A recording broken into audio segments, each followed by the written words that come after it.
First off, how's everybody doing today? At least we're out of the sun. We appreciate you being here. Thank you.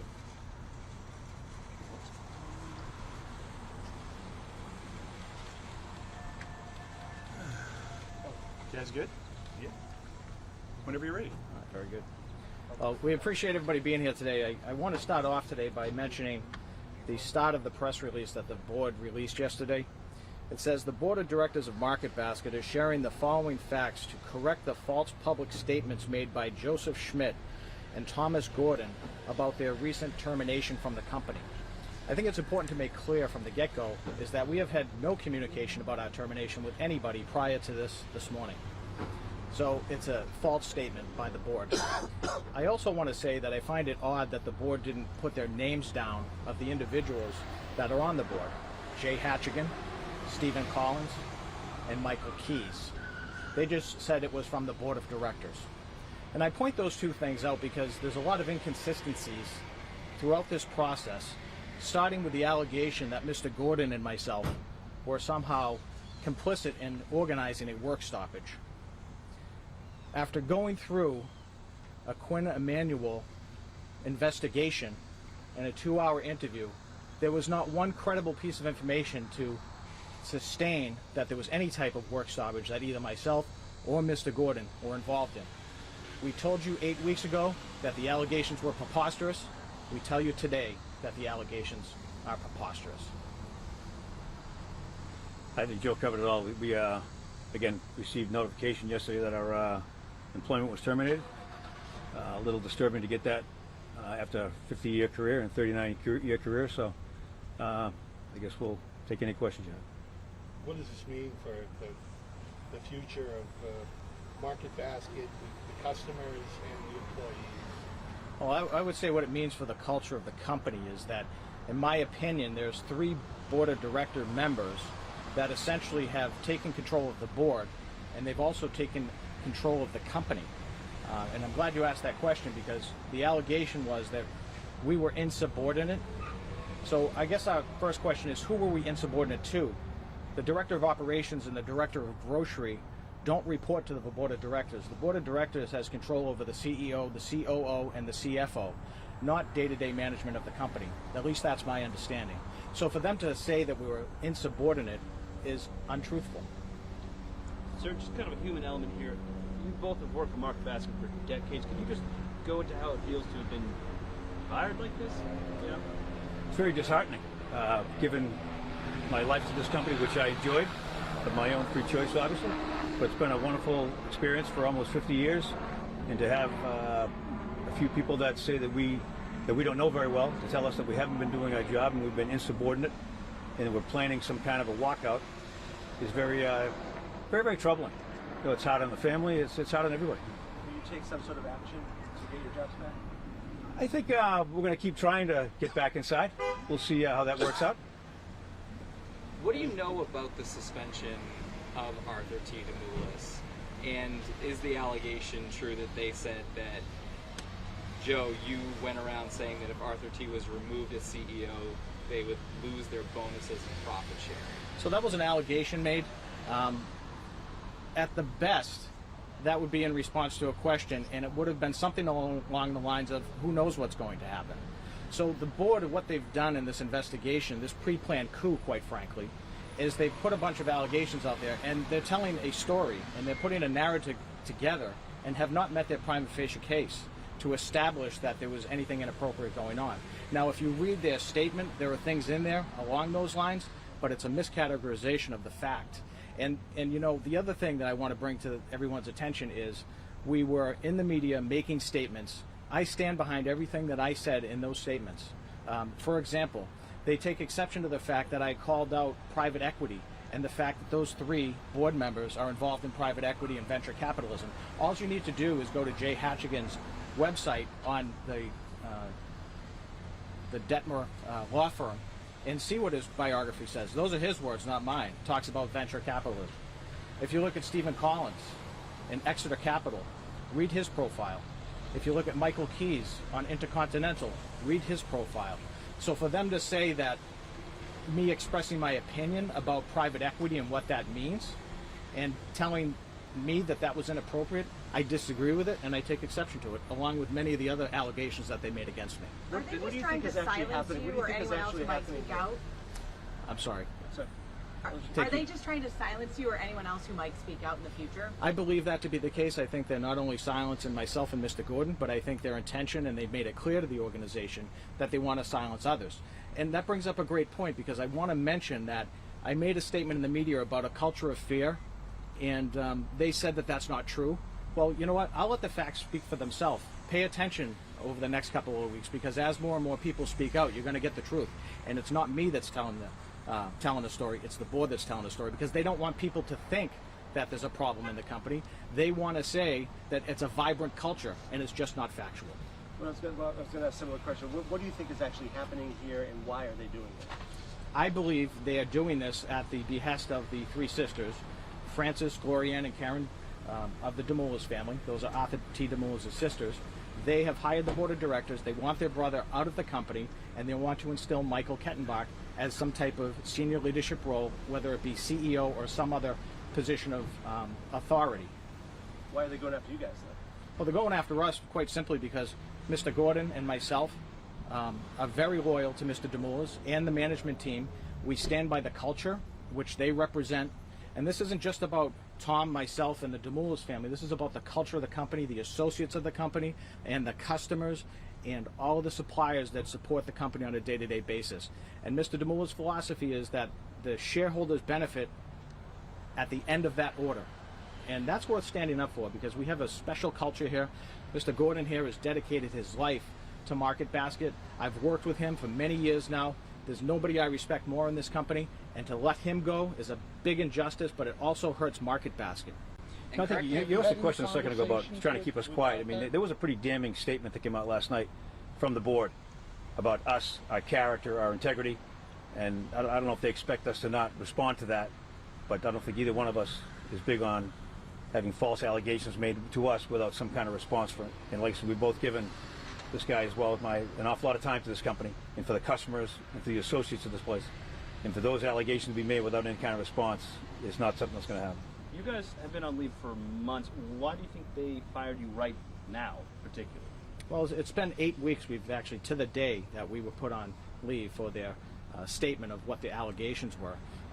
I believe that the reason they did that was to essentially remove leadership from the company so that they could do all the things that they want to do that the sisters told them to do. So by having a gap and a time frame of, you know, everything quieting down, I think they thought it would just kind of go away. And I think they've assured the sisters that, but that's my opinion.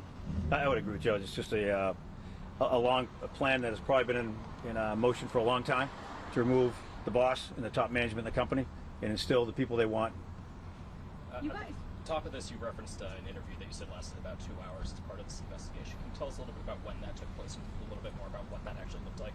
Sure, that's a great question. You know, that interview took place on Monday, and it's an interesting question that you asked, because yesterday I received information that last week there was a discussion in the office between two supervisory people that made a statement that there was going to be a board meeting on Friday night.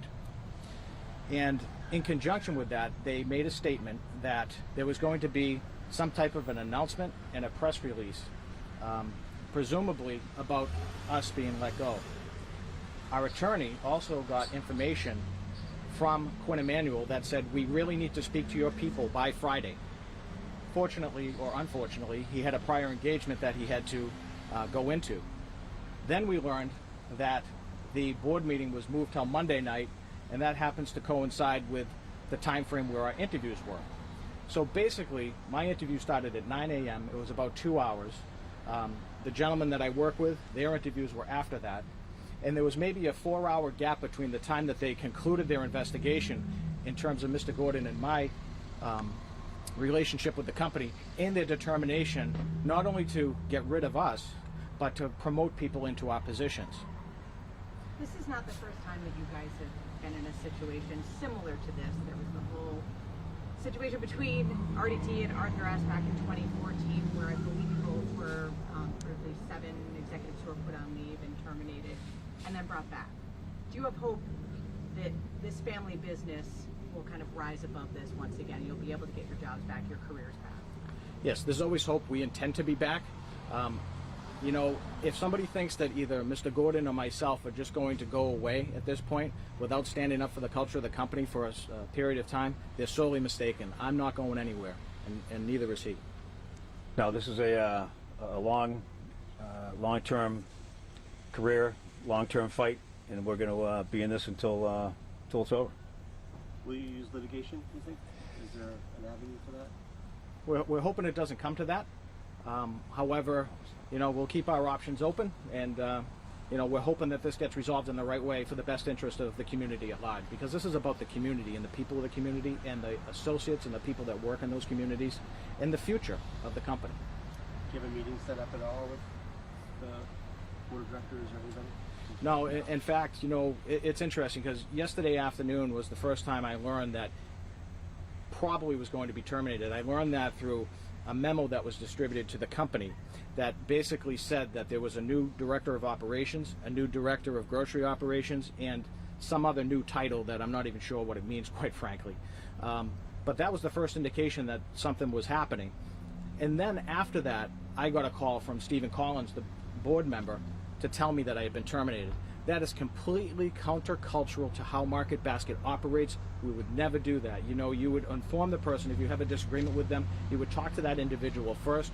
You would let them know that they've made a decision. But to put that out publicly and to show that our positions had been replaced before we were notified of the termination, that's disrespectful. To be quite frank, yesterday I got a note or a letter from a courier that came with a clipboard, and I had to sign for it. I'm sure you're all aware of that. I had more respect from the courier than I did from any members of the board of directors. I would agree. I received the same copy of that letter informing that my job had been filled by somebody else in the company. I did not receive a phone call from the board till probably an hour after that. And I would agree with Joe. The guy who dropped off the package last night was very apologetic. He said, I just heard this statement on the news as I was driving over here. I'm so sorry I have to deliver this. I just was at Mr. Schmidt's house, and I'm over here. I said, listen, it's not your fault, buddy. You're just doing your job. I get it. No hard feelings. You know, but he felt certainly awkward about it, you know. But it's just, you know, can you imagine a company you work for 50 years, to read something that your job has been filled, and then you get a call from a guy on the board who's trying to be, well, I just want to let you know we appreciate all your time, and yeah. It was, again, disheartening. There's no direct correspondence to you, just the phone call. Correct. What do you think the future of Market Basket is if you guys don't get your jobs back and if RDT doesn't come back? What is the future of this company look like? Well, essentially, if Mr. DeMoulas does not come back, the company's changed. That's my opinion. And it's not going in a very good place if that continues on the trajectory that we have, especially when there's 3 board members that, in my opinion, are completely out of touch with the culture of the organization. Yeah, this is all about the culture. I mean, whether the business, in my opinion, can withstand its volume and whatnot, hard to say. But the culture of this company, without the boss, will never be the same. Have you had any conversations with Arthur T since yesterday, and your firing, and what was the tenor of what you had to say? Yeah, you know, Mr. DeMoulas was the gentleman that he always is. He was great. He expressed his dismay with that decision, expressed his support for my family, and you know, that's the man that he is, and you know, I will always stand by him because he's always stood by me. Yeah, I said thing. Yeah, they're a very, very short conversation, but very heartfelt, and sorry this had happened. And I think the statement that the boss put out last night was tremendous, and it shows the kind of man he is and the respect he has for us as we have for him. Who are the 2 people that took over your spot? Kevin Fioli took over as the grocery director, and Chuck Asasa took over as the operations director. What did they do before? They both worked under me as grocery supervisors. And I'd like to comment on that because, you know, this whole assertion of the board of directors being so interested in the succession plan and speaking with management, I'd like somebody to ask the board of directors, what type of due diligence did they do to interview those individuals to take our positions? Because as far as I know, the board was in the office on the first 3 days when they threw us out, and maybe one board member was in there one other day. That's what I understand after talking to a couple sources yesterday. So, you know, if they're so concerned about the future of the company and vetting people out, then why are they making decisions and putting them in place before they notify the people that used to have those positions? I take great exception to that. Yeah, we would never put somebody in a position without notifying the person ahead of time, and it could be days or weeks before we filled that position. After that, we would never do anything like that. Like just said, very against our culture. It's just not right. Have you heard any indication, or do you just have a sense of whether we might hear similar news about RDT himself, whether he might be fired soon? You know, nothing came up in the interview that suggested that. Quite frankly, I think it's a coup. I think it has been from day one. There's an agenda from the sisters to remove the boss. They've done that, and now the ball is in the board's court. And quite frankly, I'm just going to say this publicly. In my opinion, the board of directors, all three of them, Hatchigan, Keys, and Collins, they should all resign from their position, because what they've done is a tremendous disservice to this organization. Joe, can you talk about the scope of that interview, the 2 hour? I can get into it a little bit. I mean, it's, you know, this law firm, Quinn Emanuel, who's been named the most feared law firm by some, you know, entity out there, and Stephen Frank, who was the investigator, basically wanted to continue to ask the same question over and over again to try to get myself to change my answer to simple questions, you know, along the lines of what I thought about, you know, the board and what type of information should be provided back and forth between the CEO. I'm not a board member. I'm not a upper member of management in the CFO position or an officer of the company. So I don't know why they were spending so much time on that, other than that they're going to try to use it to discredit Mr. DeMoulas in some way, shape, or form. But the fact of the matter is that there's nothing there. So in my opinion, the whole thing was a waste of time. And to be honest with you, I waited 8 weeks, just under 8 weeks, to have this interview. And I think that, you know, somebody could have easily completed that investigation in a week. Yeah, I found the questions to be, I don't know where the questions came from. I assume from somebody on the board or from the board, but they just had really very little to do with a lot of the investigation. It was asking me questions about what I do when I'm involved in stuff, and had they known or spent any time looking into that, they would know exactly what we do there, and we could have avoided a lot of those questions. Back in 2014, there were like employee protests on the first RDT situation. Why do you think there haven't been any of those this time? Is it a change in culture or something? What's different? Well, I think this, in my opinion, this culture of fear that's gone on. People have seen people get knocked out. If you support Mr. DeMoulas and the new leadership team's in place, they put you on the bench. You know, no different than what they did with Mr. Gordon and myself, Mr. Paul Quigley, Mr. Alvarez, Mr. Desheen, you know, and on and on and on. So I think that kind of stifles people from speaking their mind. And the company has always been a place where if you had a question, you could reach out to somebody. Now that culture has changed. So when Jay Hatchigan says the culture is vibrant, it's far from it, in my opinion. Two comments came from the board directed at Tom, saying that you were feeling out where people's stance might be with the company, and that if you weren't on the right side of the fence, that you know, it wouldn't look good for you in the future. And then there was a comment that you supposedly made about the sisters, the twin sisters being evil. And what are your thoughts at seeing those remarks? Sure. Are your questions directed at Tom or? Yeah, well, yeah, either one of you can, but Tom seemed like he was singled out for those quotes. I believe I was asked a lot of the same questions by the interviewer, 6, 7 different ways, trying to get me to change my stance on the answer I gave him. My answer stayed the same. I would not generally put put other people's financial interests or their family's best interests in my hand. It's not what we do. As far as the other comment regarding the sisters, I told them I don't recall ever making that comment. And I would like to address that as well. There's a huge gap in somebody saying, hope you end up on the right side of things, as opposed to saying, I hope you end up on the right side of things, because if you don't, X, Y, and Z. That was never said in the statement, you know, and I've read it 4 or 5 times. So, again, when I talk about storytelling from the board, they're trying to string a narrative together with something that isn't there, quite frankly. It doesn't meet the prima facie case in the legal terminology. So the fact that we were put on the bench to begin with is an injustice to us. I really feel that. What's next for the both of you? Do you have any idea? If you don't get your jobs back here. I'm not sure what's next for me. We'll see how things shake out. But again, we haven't completely made that out of the question yet. So we'll see how things shake out next couple weeks. Yeah, I think the same answer for me. You know, we don't know what's next for us, but I can tell you that I'm never going to stop fighting for this company. I'm never going to stop fighting for the associates of this company, and I'm never going to stop fighting for the culture of this company or Mr. DeMoulas and his family. Yeah, and I would say, you know, like you said the last time, long time we've been around, no regrets. Well said. Just before we close it, I'm Justine Griffin, Arthur T. DeMoulas' spokesperson, and these two gentlemen have built, as Arthur's left and right hand, an $8 billion company, annual revenue of $8 billion. For context, another beloved brand in New England is Dunkin' Donuts. They're $1.5 billion. Over the course of the years, they've built this staggeringly successful company with a unique culture that drives it. And they are serious businessmen, and this was not a serious investigation. That statement shows just how Mickey Mouse amateurish it was. Can you tell us what this means for the average shopper? So, you guys aren't in your positions anymore. RDT might not be in there. Grocery prices are continuing to go up.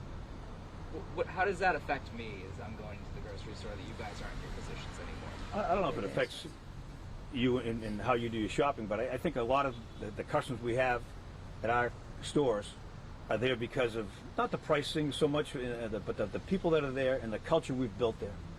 You know, and I think I was listening to the replay of the Dan Ray show from last night, and he said I just don't, after listening to this, and these two guys have been around for a combined 90 years, I don't know if I can go back there. Just the way he knows the company and knows the people there and his experience shopping. He says, I just don't know if I can go back there.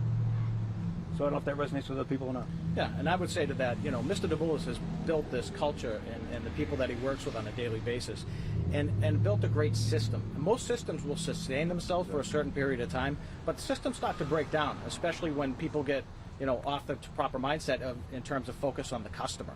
So you might not feel it going to pick up that head of lettuce today, but as things go on, if things continue on this trajectory, it's my opinion that you'll see a big difference. So, thank you. Thanks everybody. Appreciate it. Could you give us her name again? That's Justine Griffin. Griffin? Okay. And both of your names, just real quick. Oh, right. Tom Gordon. Joe Schmidt. Thank you. Thank you. Very good. Cool. Thank you. Thanks, everybody. Thanks, guys. Were they working? I've known Kevin Fioli. We worked together when we were kids, 16 years old. Okay. So they're the Oh, sure. have you guys on the line or?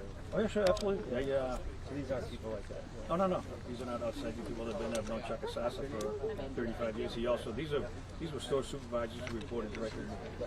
So it's a little disturbing. Yeah, it's the timing they're going to move into our offices. It's like an opportunist type thing. Oh, wow, okay. Yeah, we just to be handed the office that we have, the position we have by African Americans is a huge deal. To have somebody else give me that job would be nice. I don't know what it means to these guys. Maybe opportunities. You guys got the call yesterday or Monday? Monday was the interview. Yes. Yes, mine was about 1:15.